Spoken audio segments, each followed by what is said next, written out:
Šogad turpinam runāt par cerību, jo ir cerības gads. Un apostols Pāvils atgādina, ka cerība ir ne tikai kaut kas, kas ir ieliets mūsu sirdīs, kas ir Dieva darbs mūsos, arī tas, bet ka cerība pieprasa, lai tā tiktu norūdīta.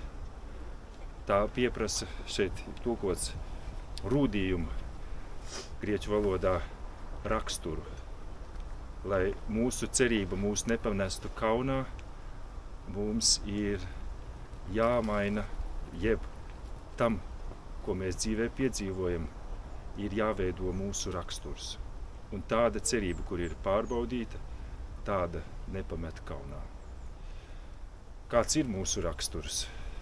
Baznīcas garīgie autori saka, ja mūsos ir kādas vājās vietas, uz tām vājām vietām tiks spiests.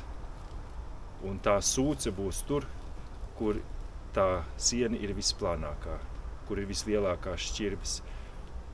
Mēs esam pieraduši runāt par mūsu vājumu kā par vietu, kur mūsos ieplūst arī Dieva žēlastība, ka tiekam glābti arī cauri tām mūsu vājām vietām.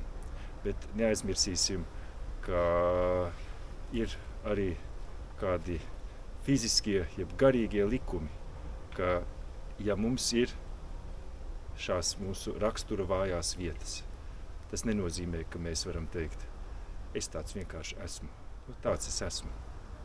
Tas nav tas, uz ko mēs esam aicināti. Mēs esam aicināti pieņemt to, kāds es esmu šobrīd, mīlēt un atdot sevi tādu, kāds es esmu šobrīd. Bet arī saprast, ka mēs tiekam aicināti izveidot, veidot, nostiprināt raksturu. Raksturu, kurš tad pārbaudījuma brīžos, kad mēs tiksim spiesti, jo šis vārds ciešanas, klipsis ir spiediens.